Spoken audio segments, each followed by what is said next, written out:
Stream. I am joined by the lovely Isaac Moreno. Yeah, there you go. That last one. Yes, I got it. Yeah. I always like to try and say people's names properly. I don't always get it right, but it's always very polite to do so.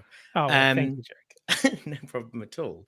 We're going to be talking today predominantly about Alan Heath products in houses of worship for some sort of non-US engineers. The sort of full production, how do I put it? Well, I think the full production. I think that's close enough. Style of some American churches isn't something that's as popular outside the US. That's not to say it doesn't exist. Of course, it does. Sure. But it's a little bit of a mystery to some of us. So I thought, what would be a really good topic for one of our streams is to delve into that world and how maybe it's very similar to production elsewhere, and how in the ways it's completely different. So Isaac, why don't you introduce yourself? Tell us who you are, what you do, and we'll start having a look through some questions. Whilst he's doing that, if anyone does have any questions that they want to put in the chat, do it, and we'll have a chat about them. Sure. So my name is Isaac Moreno, born and raised in California, Southern California, of the United States, and kind of just was brought up in church, doing church sound. Kind of moved from doing church sound into recording studio stuff. Currently, I own my own recording studio. But then from that, kind of moved into audio production for independent films, and just kind of kept working at it until I got better. Kept pushing buttons until somebody says, "No, don't do that ever again." And kind of that's a real quick background of me, but I've had the opportunity to work with some great Christian artists as well. I tour and travel around the United States, as well as teaching sound seminars, and even here locally in Kansas City, where I actually will teach. Every now and then I'll do like this huge get together for sound engineers, the church sound engineers here in Kansas City, to kind of teach and train and kind of help develop people in better productions and stuff like that. So a little bit about me. Amazing. So we had a little bit of a talk a couple of weeks ago. I always like to sort of, not throw people straight into the fire and one of these interviews and get an idea of what makes them tick, what they get up to. So if it looks like I'm reading from notes, trying to remind myself what to talk about, I absolutely am. That's fine. I mean, you meet so many people. Something like that. So you're involved in a number of sort of different churches, but I believe Hope Chapel is like your main gig. Yeah, Hope Chapel in Olathe, Kansas is my main house of worship that I work for, and we have 4 locations. So then I kind of help oversee the productions and stuff like that of all 4 locations. From the audio perspective, I try to stay out of the video stuff, but that's someone else's problem. Yeah, it's a whole nother world.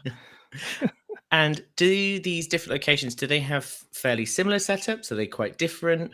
From a sort of audio production point of view, some of them very big, some of them very small. What's the deal? Well, great question. So our Olathe campus is probably the largest campus that we have. It seats about 1,200. The other locations are probably right around 500 to maybe 200.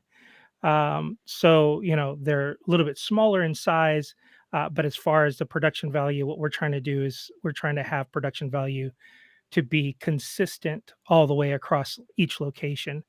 So we're slowly kind of moving through and doing upgrades of their audio system, their video systems, and all that kind of stuff. So it's a slow process because, when you're working with church budgets, sometimes the budgets aren't there to kind of just delve into a whole bunch, dump a whole bunch of money into it. But we obviously want to create a great product. And I hate using that word, but a great product in the end that people are watching. And, one of the things that we say, in the church world is sometimes people will forgive you for the video quality, but the moment that it sounds terrible online or something like that, they walk out. So. Oh no, well, we don't want that.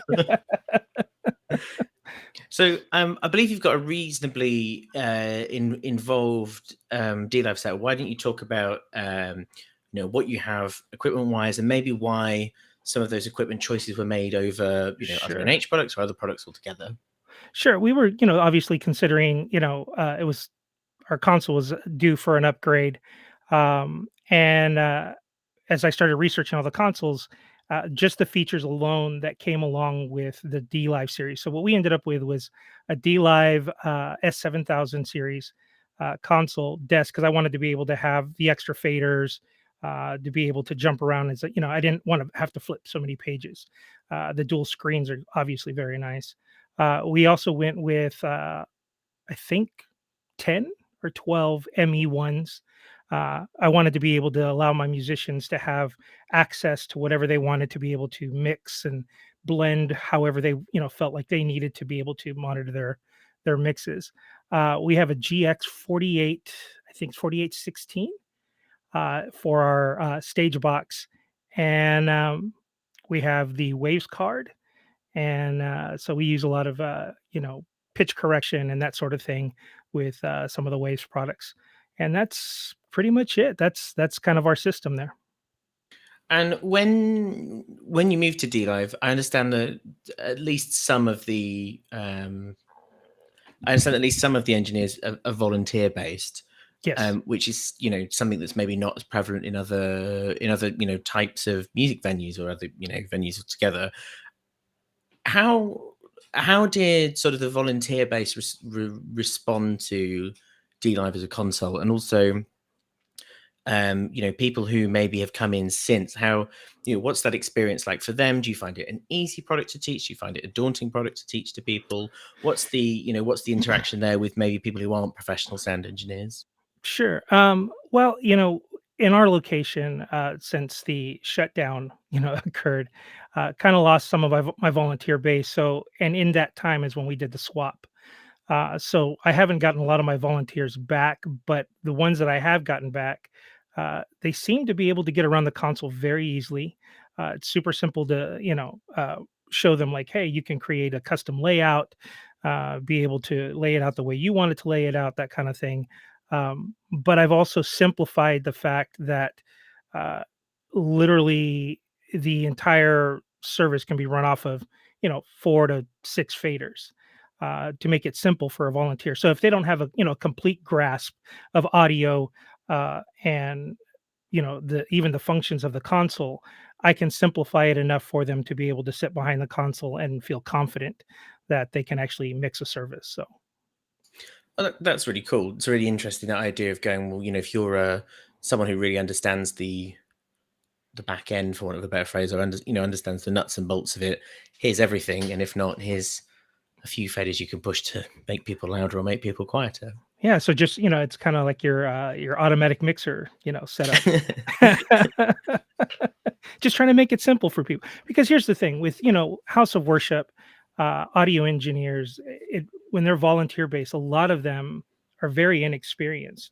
So what you're trying to do is you're trying to get people to buy in or be involved in some way, and there you get a lot of people that are, yeah, this is something I've always wanted to try, kind of thing. So it's a great training ground. That's Uh, really lovely, though. That yeah, must be like a nice thing to be able to go, well, okay, well, we can make that happen. yeah, Here's your opportunity. yeah, and that's that's kind of where a lot of us, audio engineers that work in house of worship, or even touring with Christian artists, kind of started. That's a lot of us get our start, is because somebody has a passion to stand behind the knobs and faders and kind of push some stuff and make some mistakes. But then when you get somebody that's done it for years, now can pass on that knowledge and that information, you help people feel that my goal, is to make people feel like they succeeded at the end of a service. If I can set them up to succeed, then I mean that's probably the best feeling for a volunteer, to be able to walk away from. Yeah. I'm still thinking how sweet that is, at the idea that you're able to, you're able to do that in a way that you're never going to be able to just sort of walk up and have a go at mixing in a large venue. Otherwise, you've Sure. so it's I don't know. I think that's a really sweet thing.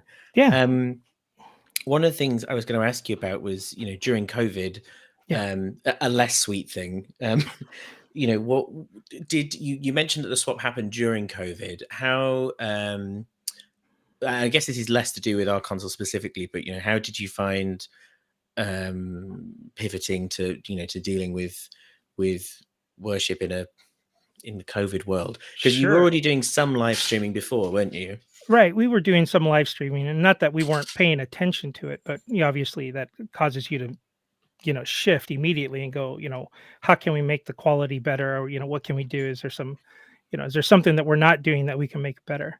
Um, and doing the swap you know, during COVID was it was scary in the sense that Alan and Heath normally would come out and commission a console.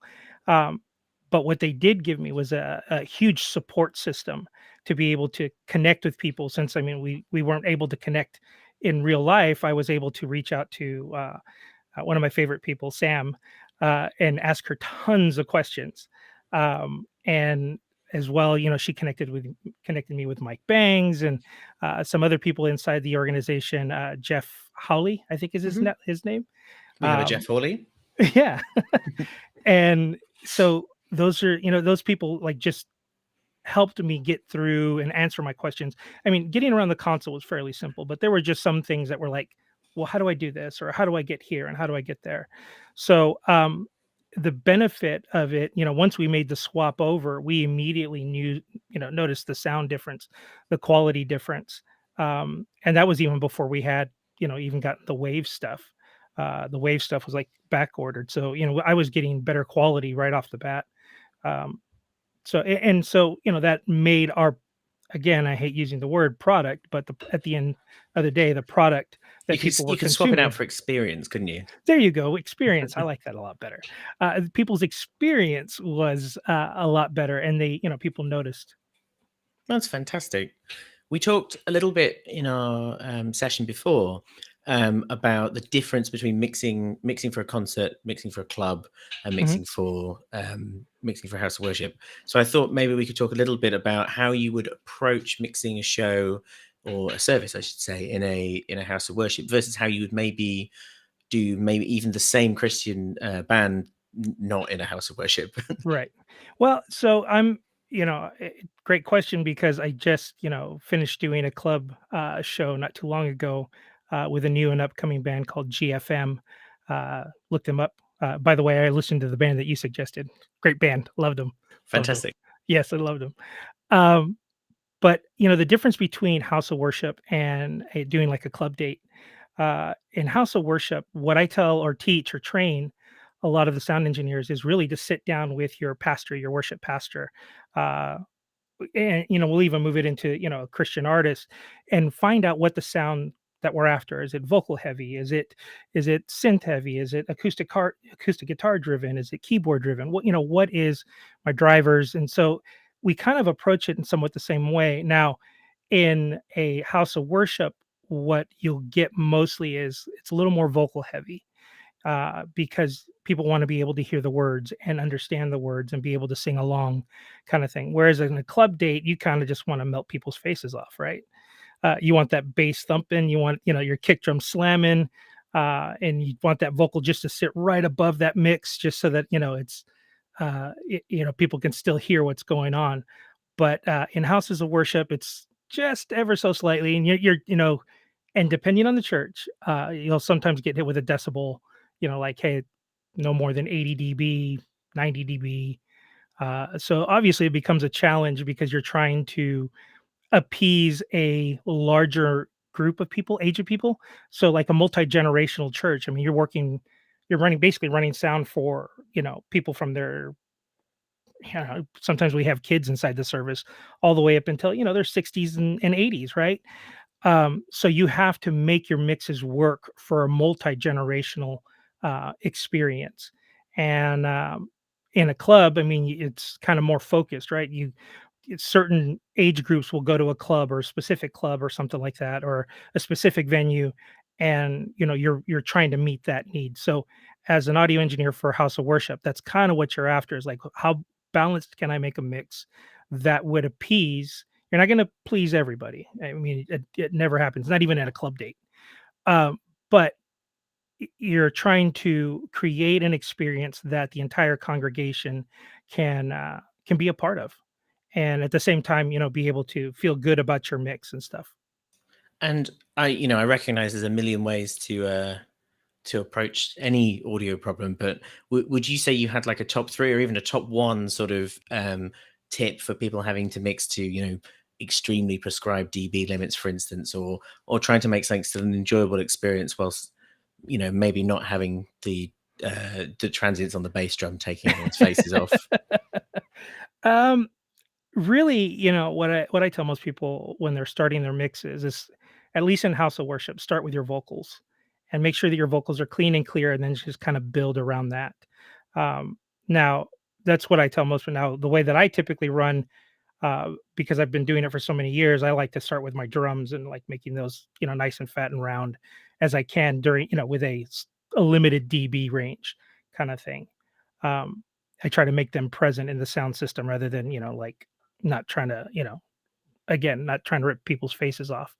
But the most important thing to do is, I would probably say, for anybody who's kind of starting out in this house of worship range, is start with your vocals and make sure they're clean and clear, and then just build a mix around that. And you'll find that your dB range will stay fairly safe.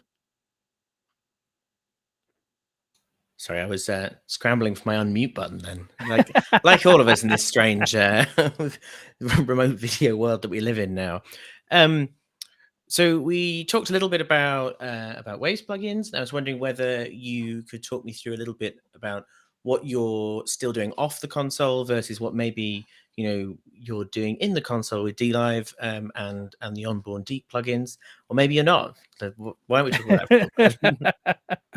Well, since coming from a studio world, I'm very familiar with a lot of the Waves plugins. So, however, what I've done on my console is I've actually gone through and mixed with all the deep uh, processing on the console and saved that as a backup, because you never know when Waves is going to crash, and I can trust the sound of what the console sounds like. I mean, I can literally shut it off and go, "Yep, pretty much sounds the same. I got the same sound that I'm looking for." So, and the reason, like I said, the reason that I use the wave stuff is because I come from a studio world and I'm just so familiar with it. And I know, I mean, there's extra processing that, that is not part of the deep system that that I'll utilize, like a stereo widener and that type of stuff. But yeah, I mean, in my console, I would probably say all my tracks, all my background tracks, I use all the processing, and my pastor's mics, I'll use all internal processing as well. Because again, that's one of those things. Like, if I was using waves, obviously I would have to move to a screen in order to affect waves, right? But with my pastors in front of me, my pastor's mics in front of me, I can literally grab the knobs and tweak and whatever I need to do, make adjustments. But my favorite part of the Allen and Heath line is their reverbs. I like their reverbs. I don't know what anybody else is saying about them. I love your reverbs. I love the delays. So all of my effects rack, like my what do they call it, time based processing, is all being used through the console because I think it sounds fantastic.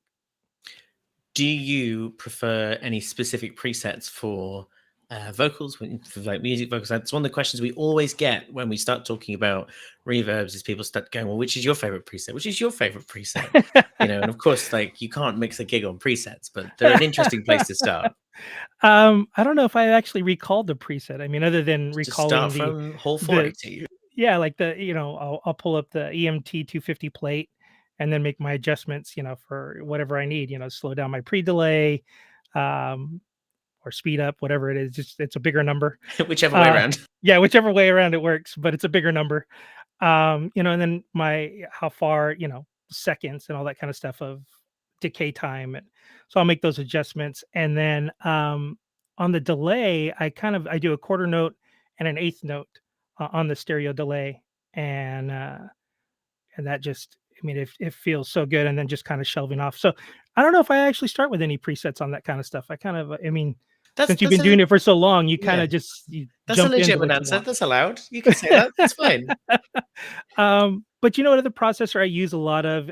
If any of you guys have picked up the console, and I was dropped into an Avantis mix with a band. They had just bought the Avantis, and they had some opening acts. And to mix something real quickly, one of the processors I use is your Dyne 8. The Mhm. Dyne 8 is a lifesaver for me.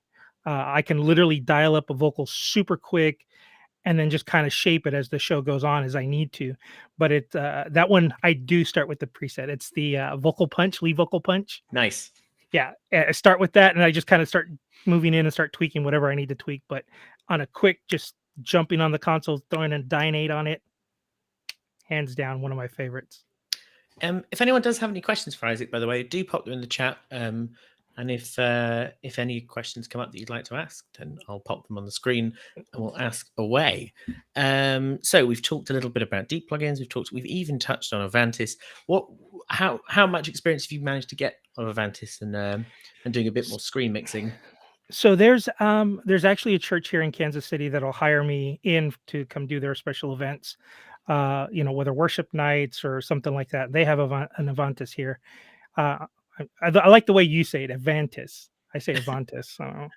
I'm not sure Uh, which one's right. I like them either way. Yeah, it's all good. It's all good. I think But most of us in the office say Avantis, but okay, it's not all wrong right, to say Avantis, as some people say Avantis. It just sounds more regal that way, it. Avantis. So I get, quite a bit, my hands on it. And then when I went out on a tour and I got dropped behind one, I mean, it was again just one of those things that kind of you can get around super quick. And knowing the dLive architecture, it was super simple to just kind of move right into the Avantis and be able to use it. It's fantastic. What else did we talk about? Two moments. Two moments. No, I mean, I think that was most of the points that we talked about in our little preview session. Here we go. We have Here's got a the question. question. So Sebastian says, Can you talk about the ME and how did it go for the musicians? So it was a bit of a learning curve because now you're giving them so much flexibility. Um, we came from an Aviom system, which was 16 channels. So they couldn't do stereo. A lot of the channels, everything was coming down mono. I mean, and they were, vocalists were panning, vocals left and right kind of thing, but that was about it. The poor musicians just kind of like stuck with this mono mix. Especially when we would try to add a special guest or something like that, it was just so hard. So now giving them the flexibility to be able to individually, like, I want a kick drum louder, I want the snare drum louder, or I want this guitar pan to the left, this guitar pan to the right, all that kind of stuff. It worked really, really well for them because the clarity of their mixes just completely changed. Now, again, a little bit of a learning curve because you have to teach some of the musicians, like, hey, you don't need everything in your mix, but this is what you do. One of the things that I created for my team was I actually create a musical mix from front of house, and I send it to one of the channels on the ME system. So how that helps out is, again, if somebody didn't make it to rehearsal and needs to do a real quick mix, they can bring up that front of house mix that I've created for them, and then add their instrument on top of it and be able to boost their instrument louder. It also helps the singers. When a lot of the singers, they're like, it's just too much for me to handle. Now they have one stereo channel they can just bring up and be able to, again, have what they need and be able to move right into it. Um, but love the ME system. We had thought about going ME 500. Is the number right? ME yeah, 500. that's the other one. But again, we would have just been stuck in that same realm of uh, you know, not being able to give people those options, because it's only 16 channels. But the 40 channels that we have, I mean, it allows me to have, when we have guest musicians come in, I can assign a guest musician there, that sort of thing. And it's just, yeah, it's a beautiful thing to have. I really like that as a cheat, I guess. No, let's go with a trick Okay. of sending them just the front of house mix and going, yeah, just add what you like on top. Right. Um, Yeah, it's basically a mix minus is what I'm doing. I mean, and I mix it specifically for in-ear. So like I'll drop my in-ears. It's a completely separate subgroup. either a subgroup or matrix. I think I'm pulling it off of, Sure. and I create a mix for in ear. So it's not just the front of house mix, but I actually balance out a little bit differently for in ears because it's going to sound different in the in ears than it's going to sound in the house. But yeah, it's a nice little cheat to be able to help people be able to step in and be able to play. So So we did mention Samantha earlier. She's appeared in the chat, and she's decided to ask a question to help us along. She says, "What's your plan of attack when stepping up to a console for worship production?" I assume she's kind of asking, you're starting from a blank slate. How do you put your show together? dinate on everything. Fair enough. That's fair enough. No, um, in all honesty, I mean that's literally the first thing that I grab is I go straight to the vocals and I drop a dynate on them, and then just kind of build. Uh, have a lot of the times the way that I run my sound checks, I don't typically go, all right, give me the kick, give me the snare, give me. I just tell the musicians go ahead and play because they're going to give me the performance rather than a guy hitting the snare drum a bunch of times. I mean, he's going to change the way he's going to play it, right? When he actually plays the actual song, or same thing with a singer, they're going to sing differently when they're actually singing it rather than just like, hey, give me your vocal. So I just have them go at it, like start playing, play the song, and I start building the mix around that. So That's fantastic. Sorry, I was marginally distracted. It's not really a no. question, but somebody just put in the chat, "This is perfect timing. I got offered a church gig yesterday. They said we have an Allen Heath SQ6, and I said, great. So do I." An SQ6. I love the SQ6. We actually have that in one of our locations. We're getting ready to try to, like I mentioned earlier, we have 4 locations, and we're trying to move everybody to that Allen and Heath architecture, so that way, if I need to bring somebody from another location, they can step in and have somewhat familiarity. Hey, I said it. You did.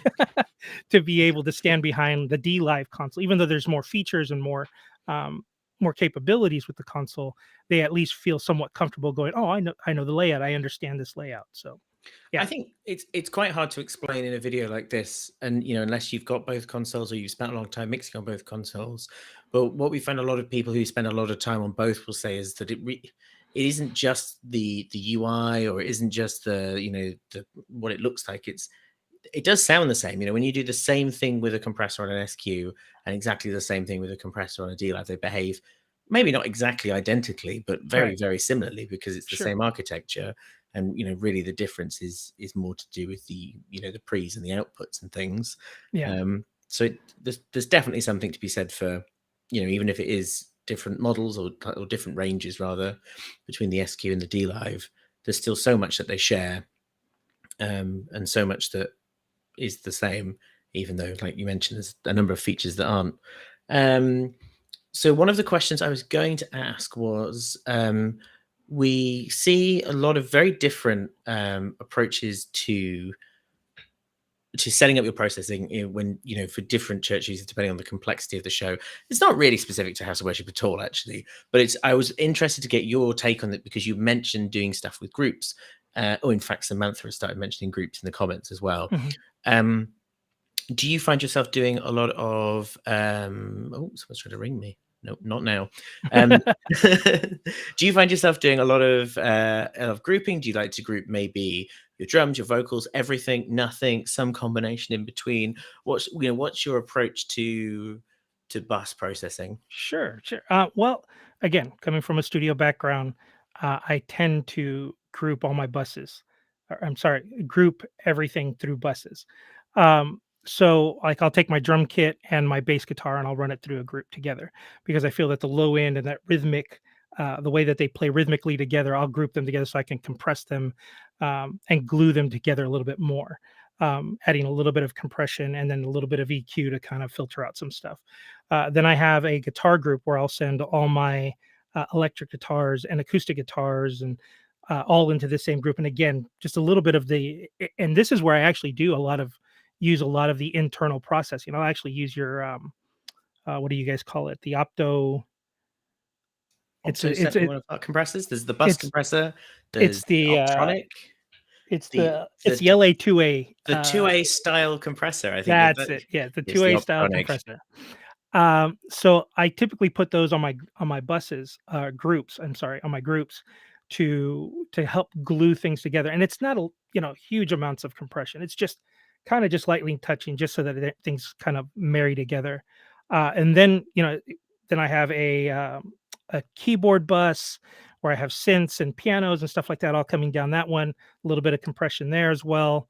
Um, then I have a vocal bus where everybody's hitting that, and again, just another little bit of a compression just to kind of glue everybody together. Then I send it over to the mains, and when it hits the mains, I kind of use more of a mastering type setup where I'll use a EQ, compression, that sort of thing, so that way it comes out of the speakers. It feels more glued together. It feels more cohesive, and I don't feel like I have something sticking out, way out there, kind of thing. But then, yeah, So that's kind of how that's set up. sure. What's in your mastering chain? That's what I want to know. Mastering chain. That one is actually running through Waves because again, It's allowed, like, studio it's studio allowed. studio guy. Okay. Just want to make sure because Oh, of I course. love No, your no. stuff.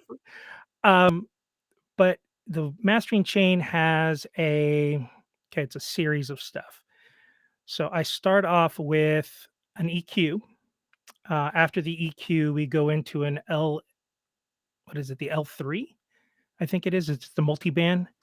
Yeah. Uh, L3. After the L3, I hit a CLA mix down. Um, and then from there, I do what is it? I forgot the name of it, but it's a widener just to kind of add a little bit of width. And then I hit it with an L2, and that's So it. are you, because you've mentioned Widener a couple of times. Are you doing that multiple times in the chain, or is it just once at the end? I'm doing it just on the keys is Hmm. typically where I have the widener on, because with a lot of synths and stuff like that, it kind of clouds up my middle section. Hmm. So if I can push them out just a little bit wider, that feels cool. But then just on the master bus, I have a little bit of a widener just to kind of spread it out just a little bit more. The whole mix, spread the Hmm. whole mix out a little more. So Nice. I had something lined up and it's gone. It's gone from my head. I sorry. was going to ask you. No, completely gone. Another question we've got in the chat is: have you had a chance to play with many of the 1.9 features yet? For instance, have you had a go with our new source expander or even the dual threshold expander? So yes, the source expander is a matter of fact. I just used it on we had a Ash Wednesday service last night, and one of my wireless mics was making this kind of just out of the blue. I was able to throw that source expander on there, so when people would come up to this handheld and speak in it, because that handheld was used throughout the whole night. Um, I was able to get rid of that noise and it didn't chop the voice. It didn't make the voice sound like it was chopping in and out like a normal gate would. It was so smooth. Literally, I couldn't hear the sound anymore. So beautiful, beautiful thing. The RTA stuff is a lifesaver. It's also a way for me to teach and train frequencies and stuff with people. So I use that really as a tool, not only as to help me mix, but also to help me teach and train where frequencies lie, and like, hey, here's the vocal, do you see, this is the vocal range right here, this is where we're sitting. Beautiful, beautiful addition to that. The RTA has been a really interesting one for us because we had so many requests for it, and people were so polarized about whether you should have an RTA on a console. It's like, oh, you should use your ears, and oh no, it's a useful tool. And you sort of go, well, think how many other people sit there with their smart rigs. Like, Right. it's legit. It's a legit No, tool. and here's, I mean, I literally just taught a sound seminar in California. I got back Sunday, flew in back to Kansas on Sunday, and I literally had them download an RTA on their phone. And I said, I go, a lot of engineers will hit you and tell you, oh, you're not using your ears. You're not a real engineer, blah, blah, blah, blah, blah. And I said, listen, it's a tool. It's something that we use. It's something that we can utilize. It's only going to help us be better. And eventually you'll get to a point where you're like, you just look at it for a quick reference or something like that, or you may not ever need it at all. Again, but at least it's helping develop people. And that's what we got to understand as sound engineers, even in not only the church world, but even in a wider world, is like there are so many people that are trying to learn this art and this craft, that it's a tool. It's something that allows them to do what they do.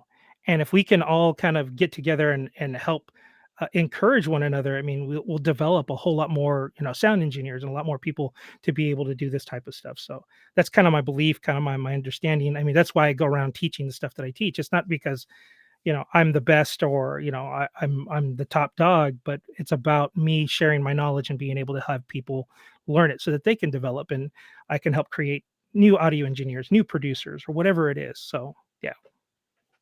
Fantastic. If anyone else does have any more questions, please pop them in the chat. And Sam, we missed one here where Sam asked about having your stream mix set up post fade aux matrix. Okay, so how I have there we go. Yeah, there it is. So the way I have my stream set up is so what most people will typically do is they'll go off of a matrix, sometimes off of an auxiliary. How I set up my mix is all my mixes are hitting my subgroups. It allows me to process and, like I said, kind of glue things together. From my subgroups, it then goes to the matrix. Then from the matrix, I can then add just a touch more processing if I want to, but I can also insert a broadcast studio setup, mastering setup. So, and what I do going down to the subgroups, I can rebalance that out for my stream. So, I mean, if I already have a great blend, if I feel like I have a great blend of the kick drum and the bass and all that kind of stuff, I can just literally just move those faders around to balance that out, and my house still sounds the same, but then my my stream sounds different. One of the tricks that I figured out, I mean, probably everybody does this, but something that I utilize is I've kind of set up my gain structure that if I listen to my room and I notice and I say, I need about 3 dB more of that guitar. If I listen to my stream is fairly similar. It'll be like, oh, I'm missing 3 dB of that guitar.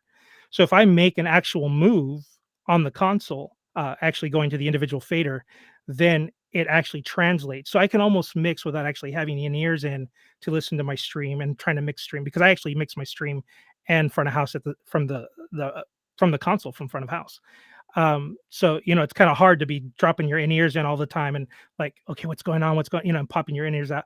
So if I can set up my gain structure to where what it sounds like in the room is very close to what it sounds like on stream, and if I make a mixing decision, it's going to translate in both of those areas. So that's kind of how I have that set up. Fantastic. We've got a couple of questions. Nelson's asking about specific effects change. I guess we've touched on this quite heavily already, but maybe you'd like to talk about we've mentioned that you like dynates on vocals. Are there any other sort of like go-to, I'm going into a show blind, I'm always going to set up these, X, Y, Z, or is there maybe not like as tight a I will always route all my instruments to a subgroup. That's kind of one of those things, and I will always throw those LA 2As on the subgroups of each of the individual the 2A. I'm sorry. It's okay. But on what I do different on the drum subgroup is I put the 76, which is a little more aggressive, and having that on the drums and the bass kind of gives me a little more aggression on that compression, and the fact that I can dial back the parallel compression. That was something I didn't get to talk to you about, was that being able to add that mix. Oh my gosh, like what a game changer for that.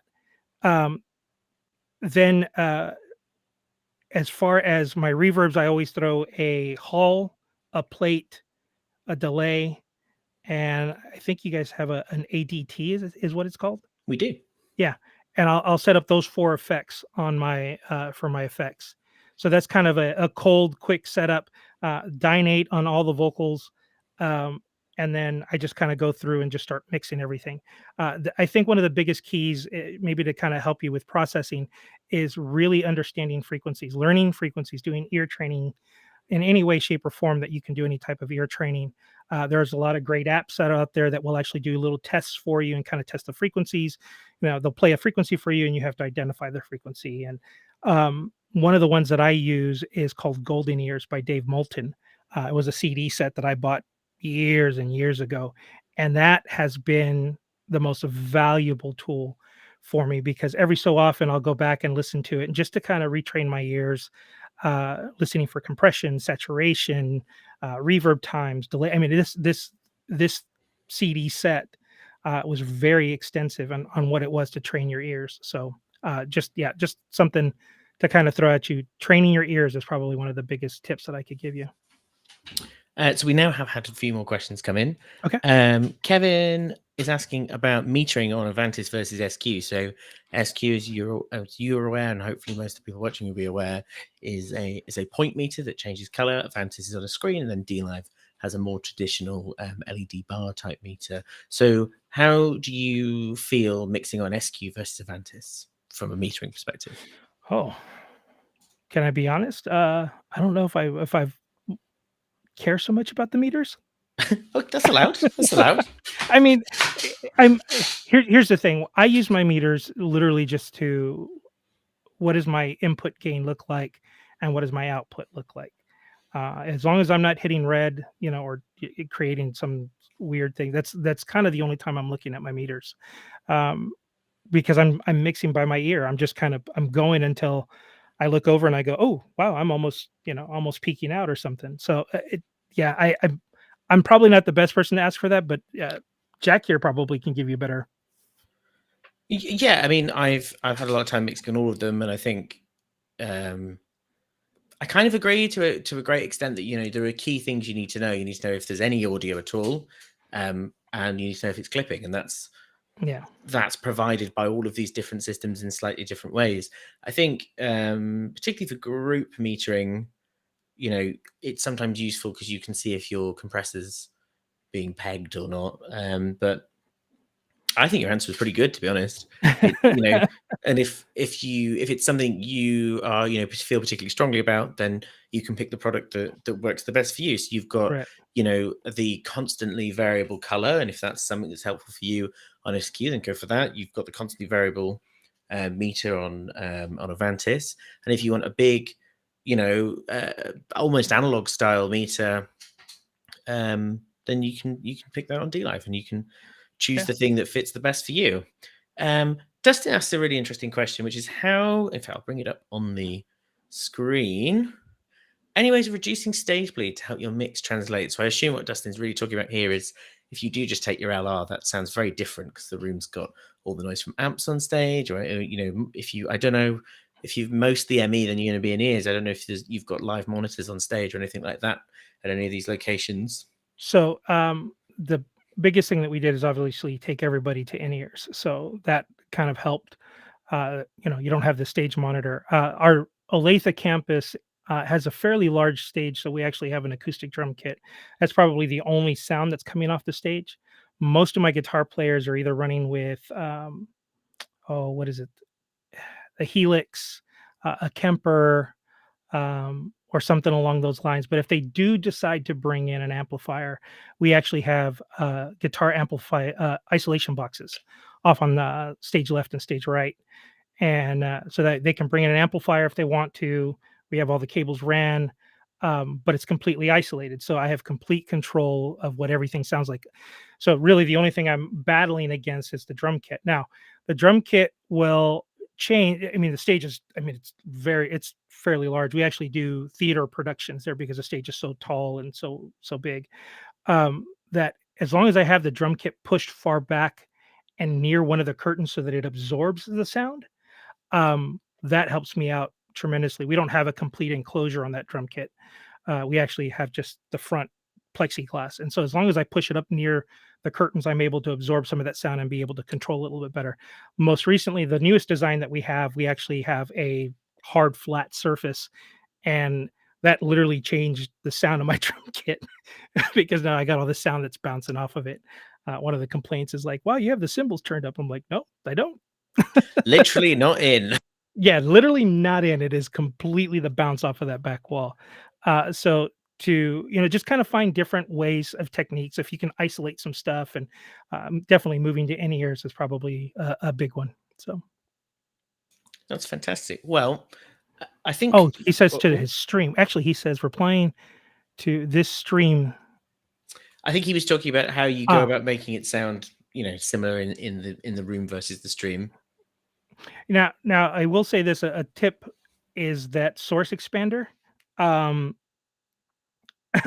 um, is a game changer and using it on your vocalist, because that will help clean up your mix. Now, it's not necessarily working like a hard gate where it's closing that stuff off. It's reducing the volume. So when your singers aren't singing and that volume comes down, it really cleans up your mix. So I use a Waves version of that. I called PSP or something like that. But like I said, I just started using the source one, and my goodness, I think I may switch over because it seems to be cleaner than the ones that the Waves gave me. Cool.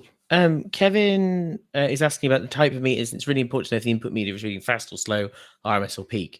So just to answer, sorry. So just to answer Kevin's second question directly, on Avantis and dLive, you have quite a lot of control over the speed of your meters and also what they're showing you. So you can see, you can have the peak, you can adjust the peak hold, you can also adjust the RMS speed, if you like. So you've got sort of your immediate speed, but also your peak speed.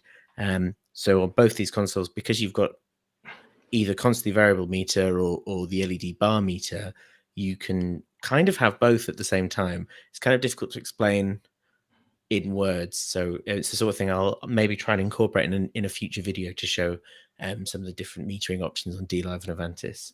One of my buddies actually sent in a question. I spotted that. And I was like, I don't know if we're doing inside jokes on the stream, but if you want to, you can go for it. So there was this audio engineer that he works with, and we were talking about certain frequencies and things being glassy. So Jamie, no, it's not glassy. Actually, the console is a very smooth, very clean top end. It's not glassy at all. I'm going to assume that's a compliment. It sounds like it's a compliment to not be glassy. Well, Isaac, I've really appreciated having you on here. It's been wonderful to get to talk to you. Wonderful to have you answer some questions from the Allen Heath family. If anyone else would like to speak to Isaac, you're more than welcome to send us a message and we'll get you in contact. Particularly if you're in the Kansas area and would like to meet this lovely man. If anyone else has any other questions for me or anybody else at Allen Heath, you can always get hold of us via the community. It's community.allen-heath.com, or you can open a ticket by going to the support system, which is support.allen-heath.com. Thank you so much for joining us. It's wonderful to talk to everybody. Keep safe, keep well, and we'll see you very soon. Goodbye for now.